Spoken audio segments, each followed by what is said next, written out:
Hello students, कैसे हैं आप लोग। उम्मीद करता हूं कि आप सब ठीक होंगे और अपनी तैयारी में लगे हुए होंगे।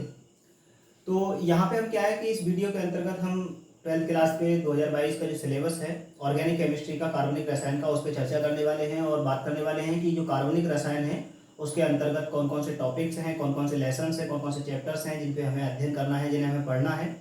और पढ़ने के बाद उसी हिसाब से हम क्या है इनको तैयारी करेंगे। पहले माइंड सेट, एक तरीके से माइंड सेट वाली बात है कि हम माइंड सेट कर लेते हैं अपना कि किस तरीके से हमको जो है तैयारी करनी है, कौन कौन से चैप्टर्स हैं, किनका क्या योगदान है, क्या होता है। पूरे एक बार सिलेबस पे एक बार एक मोटे मोटे तरीके से क्या है हम नज़र मार लेते हैं, नज़र डाल लेते हैं और उसके बाद क्या है हम अपनी आगे की वीडियोस को बनाएंगे और आप भी उसी के हिसाब से क्या है तैयारी कर पाएंगे। तो इस वीडियो में हम सिर्फ इसी पे चर्चा करेंगे कि जो कार्बनिक रसायन है उसमें हमें क्या क्या पढ़ना रहेगा, क्या क्या नहीं पढ़ना रहेगा, इसी पे बात करते हैं। ठीक है। तो इसमें ऐसा होता है कि जैसे हमें मान लो कि तैयारी करनी है, प्रिपरेशन हम कर रहे हैं, तो हमें क्या है उसका एक मोटा मोटा सिलेबस पहले क्या है दिमाग में सेट होना चाहिए कि हमारे कौन कौन से चैप्टर्स हैं, क्या हमें पढ़ना है, क्या नहीं पढ़ना है। तो इन सारी चीज़ों को क्या क्या हो सकता है इसमें। जैसे तो अभी क्या है, जैसे आपको कार्बनिक रसायन है, कार्बनिक रसायन के बारे में मान लीजिए अभी आपने पढ़ा ही नहीं है, बिल्कुल आप एकदम से नए हैं, तो आपको लग रहा होगा कि पता नहीं कौन कौन सा होगा, क्या क्या होगा इसमें। तो ये सारा कंटेंट जो है, जो भी कंटेंट है, हम उसको क्या है यहाँ पे एक बार डिस्क्राइब कर रहे हैं, इस वीडियो में देख रहे हैं, उससे मोटे तरीके से देख रहे हैं, उसका वेटेज देख रहे हैं कि किस तरीके से प्रश्न वहाँ पूछे जाते हैं, कहाँ से पूछे जाते हैं और क्या है सिलेबस देखते हैं। तो हम यहाँ पे सिलेबस ही देख रहे हैं कि 12th क्लास का सिलेबस है, कार्बनिक रसायन का है। सिर्फ कार्बनिक रसायन का हम कभी दूसरे वीडियो में बना देंगे। फिलहाल हम क्या है कार्बनिक रसायन की हम वीडियो इसको अपलोड करने वाले हैं अभी जस्ट। तो हम सिर्फ उसी पे एक मोटा नजर मार रहे हैं। ठीक है, उस पर मोटा नजर डालते हैं, समझते हैं। तो यहाँ पे क्या है कि सबसे पहला हमारा जो चैप्टर्स होगा, हमारा सबसे पहला चैप्टर होगा हेलो एल्केन और हेलो एरीन। अब यहाँ पे मैं आपके लिए बता दूं कि आज जितने भी चैप्टर्स होंगे, जितने भी चैप्टर्स हैं, उनमें दो टाइप्स हैं, क्योंकि हमारे जो कंपाउंड होते हैं कार्बनिक, वो दो प्रकार के होते हैं। एक एलिफेटिक कंपाउंड होते हैं, दूसरे प्रकार के होते हैं एरोमेटिक कंपाउंड। अब एलिफेटिक कंपाउंड क्या है और एरोमेटिक कंपाउंड क्या है। एक तो ऐसे कंपाउंड्स होते हैं जिनमें क्या होती है, जो कार्बन की श्रृंखला है वो कैसी रहती है, खुली हुई रहती है। और दूसरे प्रकार के जो कंपाउंड्स हैं उनमें जो श्रृंखला होती है वो कैसी रहती है, बंद रहती है, जो चक्रीय होते हैं। अब चक्रीय के अंतर्गत भी कैसे होते हैं, ऐसे यौगिक जिनमें क्या पाई जाती है, बेंजीन रिंग, यानी कि जिसमें क्या है 6 कार्बन्स हैं और एक बंद श्रृंखला का निर्माण कर रहे हैं और उसमें एकांतर क्रम में, यानी कि एक के बाद एक के बाद एक एक छोड़ के सिंगल बॉन्ड है, फिर डबल बॉन्ड है, फिर सिंगल बॉन्ड है, फिर डबल बॉन्ड है, ऐसे 6 कार्बन वाली यानी बेंजीन रिंग जिसमें पाई जाती है, वे यौगिक कैसे होते हैं, एरोमेटिक। तो कार्बनिक यौगिकों को दो प्रकार से बांटा गया है, एक तो मुख्य रूप से जो है एलिफेटिक और एरोमेटिक। तो यहाँ पे हमारे जो चैप्टर्स हैं जिनमें जो हम कंपाउंड्स पढ़ेंगे, जो यौगिक हम पढ़ेंगे, उसमें भी दो प्रकार के यौगिक पढ़ेंगे। तो उसमें एक होंगे एलिफेटिक और एक होंगे एरोमेटिक। पहले एलिफेटिक का अध्ययन होगा, फिर उसके बाद क्या होगा, एरोमेटिक का अध्ययन होगा। ऐसा ऐसा करके हमें अध्ययन करना है। तो यहाँ चैप्टर्स के नेम है, चर्चा कर लेते हैं। एलिफेटिक है, खुली श्रृंखला वाले हैं, जिनमें एलिफेटिक है खुली श्रृंखला के, एक वे हैं जिनमें क्या है बेंजीन रिंग है, यानी जिनमें जो क्रियात्मक समूह होता है, जो फंक्शनल ग्रुप होता है, वो बेंजीन रिंग से जुड़ा होता है। तो वो वाले कैसे होते हैं, एरोमेटिक होते हैं। अभी जब हम इनको पढ़ेंगे अंदर जाके तब और भी ज्यादा डिस्क्राइब कर पाएंगे और भी ज्यादा अच्छे से समझ पाएंगे, लेकिन अभी क्या है फिलहाल हम ऐसा ही समझते हैं।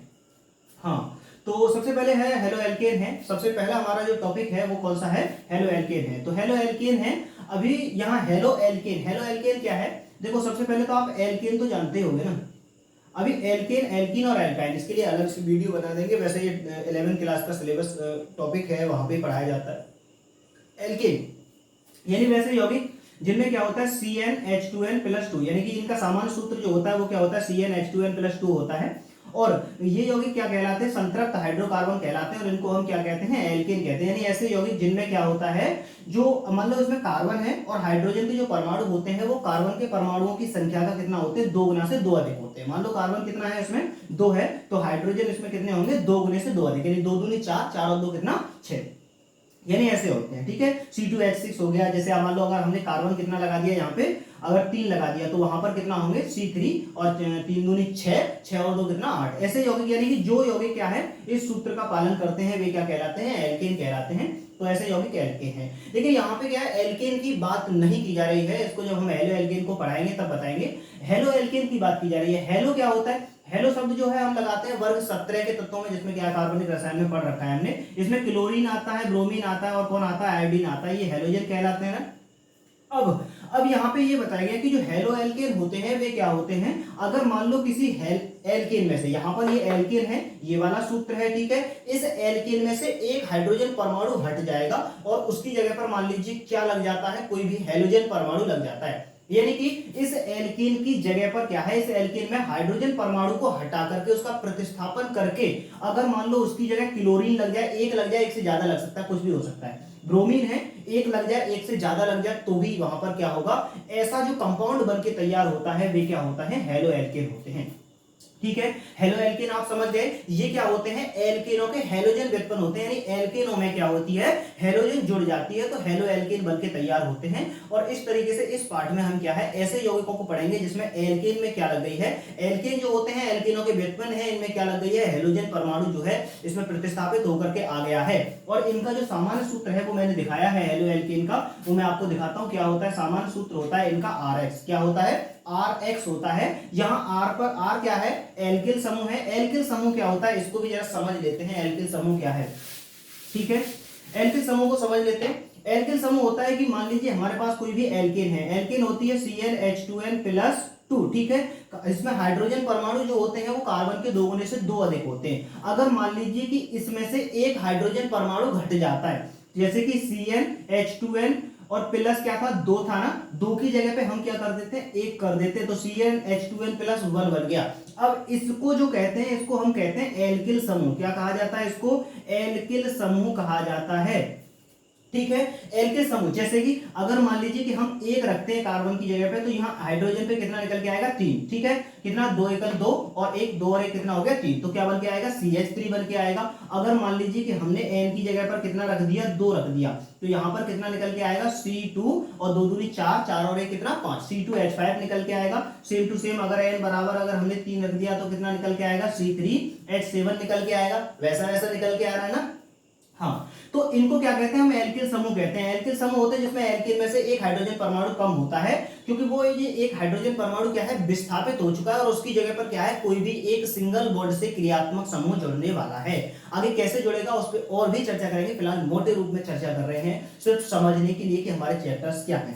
ठीक है, अभी एल्किल हो गया आपका, ठीक है, एल्किल समूह, इसका नाम होता है मैथिल। इसको हम क्या कहते हैं, मैथिल कहते हैं भाई।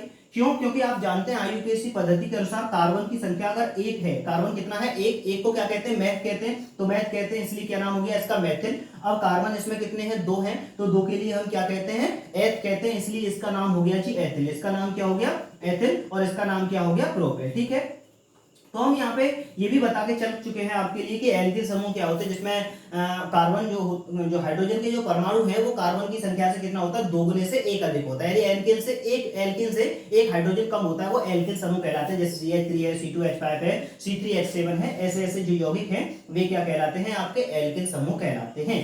अब बात ये आती है कि हेलो एल्केन होते क्या है। ठीक है, अभी और भी गहराई से मैं समझाऊंगा, फिलहाल हमसे कहे दे रहा हूं आपसे पहले कि मोटे रूप से समझ रहे हैं।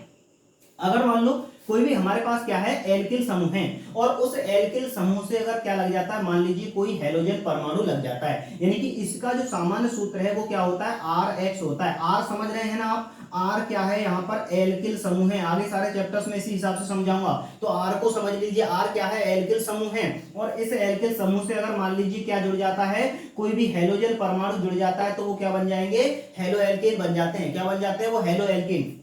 तो ऐसे जो टॉपिक्स, ऐसे जो यौगिक होंगे उनका अध्ययन हम कहां पे कर लेंगे, पहले लेसन में कर लेंगे। ठीक है, इसमें क्या पढ़ लेंगे हम, हेलो एल्केन, जिसमें R यानी एल्किल समूह, जैसे CH3 हो सकता है आपका, C2H5 हो सकता है, C3H7 हो सकता है। ऐसे ही आगे की तरफ बढ़ते जाएंगे और इनसे अगर हेलोजन परमाणु लगा है तो ये होते हैं हेलो एल्केन। अब इस चैप्टर्स में हम ऐसे ही यौगिक पढ़ेंगे, जैसे क्लोरोफॉर्म है, ये भी एक हेलो एल्केन है, DDT है, ठीक है, और भी बहुत सारे यौगिक हैं, जैसे मेथिल क्लोराइड है, आदि आदि बहुत सारे हैं, उनको क्या हम पढ़ेंगे। अच्छा, एक बार और बात कर लेते हैं कि इसमें हमें पढ़ना क्या होगा। इसमें हम क्या पढ़ेंगे, हम सबसे पहले तो इसमें पढ़ेंगे कि हेलो एल्केन होते क्या है। सभी टॉपिक्स की बता रहा हूं, जैसे दूसरे नंबर का हमारा क्या है, एल्कोहल है, ऐसे तीसरे नंबर का क्या है, फिनोल है। इनको पढ़ना क्या है, ये पढ़ने का तरीका मैं आपको बता दे रहा हूं। सबसे पहले हम इसमें पढ़ेंगे कि हेलो एल्केन होते क्या है, उनका सामान्य परिचय करेंगे, फिर उनका नामकरण करना सीखेंगे कि नाम कैसे रखा जाता है IUPAC पद्धति में और साधारण पद्धति में। फिर इसके बाद हमें क्या करना होगा, फिर इसके बाद हम जो है इनको बनाने की सामान्य विधियां पढ़ेंगे कि जो हेलो एल्केन है ये सामान्य तरीके से कैसे बनाए जाते हैं, और फिर इसके बाद हम पढ़ेंगे कि इनके गुणधर्म क्या होते हैं। ठीक है ना, तो हम इनके गुणधर्म पढ़ेंगे, इन्हें बनाने की विधि, इनका सामान्य परिचय, ऐसी ऐसी चीजें क्या है यहाँ पे पढ़ेंगे, और उसकी स्टडी क्या हो जाती है, कंप्लीट हो जाती है। फिर कोई विशेष कंपाउंड होगा हेलो एल्केन में, जैसे क्लोरोफॉर्म हो सकता है जो कि ट्राई हेलो एल्केन है, तो इसको बनाने की विधि, इसके गुणधर्म भी क्या है हम पढ़ते रहते हैं, स्पेशली भी बनाने का तरीका भी होता है, साथ ही इनकी सामान्य विधियां भी क्या है हम पढ़ते हैं। एग्जाम में क्या पूछा जाता है, एग्जाम में भी मोस्टली यही पूछा जाता है कि इनको बनाने की 3 विधियां बताइए और इनके 3 क्या है रासायनिक गुणधर्म बताइए, ऐसा पूछा जाएगा। ठीक है, तो आप समझ रहे हैं ना, इन टॉपिक्स में क्या है आपको बनाने की विधि, इनका परिचय और क्या होगा इनके रासायनिक गुणधर्म की रासायनिक अभिक्रियाएं आपके लिए पढ़नी होगी। मैं आपको स्पष्ट रूप से बता दूं कि कार्बनिक रसायन में आपके लिए क्या करना होगा, सबसे पहली बात तो यही है कि इसमें रिएक्शंस ज्यादा आती हैं। क्या आती है, रिएक्शन, यानी कि इसमें जो ज्यादा फंडामेंटल होता है वो रिएक्शंस होता है कि इसका इसके साथ अभिक्रिया कराने पे क्या होगा, यानी कि ये चीज क्या है, ये कंपाउंड इस तरीके के कंपाउंड से क्रिया करता है तो क्या बनाता है, मोस्टली यही एग्जाम में पूछे जाते हैं, और इन्हीं को क्या है हमें पढ़ना है, इन्हीं को क्या है हमें ज्यादातर यहाँ पे समझना होता है। ठीक है, ओके, तो अभी हम समझ गए हेलो एल्केन पढ़ना है। सबसे पहले कौन सा टॉपिक होगा, हेलो एल्केन। दूसरे नंबर पे यहाँ पे लिखा हुआ है हेलो एरीन। अब ये एरीन क्या है, यहाँ पे देखो ये एलिफेटिक थे और ये कैसे हैं, एरोमेटिक। मैंने बताया दोनों तरीके के पढ़ने होंगे, एलिफेटिक भी पढ़ने होंगे और साथ ही कैसे पढ़ेंगे हम, एरोमेटिक भी पढ़ेंगे। तो अगर मान लो कोई हेलोजन परमाणु क्या है किसी बेंजीन रिंग से जुड़ा हुआ है, बेंजीन रिंग समझ रहे हैं ना, बेंजीन जो होती है, बेंजीन की जो स्ट्रक्चर है, उस बेंजीन की स्ट्रक्चर से अगर कोई मान लीजिए कंपाउंड में क्या है हेलोजन परमाणु जुड़ा है, तो हम वहां पर उसे क्या कहेंगे, हेलो एरीन। तो पहला टॉपिक, पहला चैप्टर हमारा हेलो एल्केन और हेलो एरीन होगा। ठीक है, आप समझ गए, इसमें हमें बनाने की विधि, गुणधर्म और इनका विवेचन, और स्पेशली अगर कोई कंपाउंड है तो उसका हम क्या करेंगे यहाँ पे, जैसे एथिल क्लोराइड है, मेथिल क्लोराइड है, इनका स्पेशली जो कंपाउंड है उसके विवेचन की विधि, उसके रासायनिक गुणधर्म, भौतिक गुणधर्म वगैरह वगैरह हम पढ़ते रहेंगे। ठीक है, हो गए।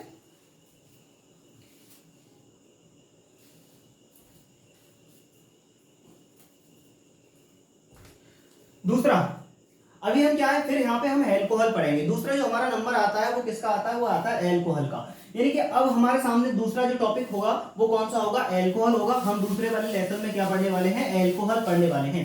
अब यहाँ पे क्रियात्मक समूह पहले ही लिख के चला हूं कि ऐसे यौगिक जिनमें क्या होता है, OH समूह होता है क्रियात्मक समूह के रूप में, यानी OH क्रियात्मक समूह है, वे एल्कोहल होते हैं। अब एल्कोहल भी कई प्रकार के होंगे, यहाँ पे मोनोहाइड्रिक, डाइहाइड्रिक वगैरह वगैरह होंगे, आपको सबको वहीं पे बताएंगे।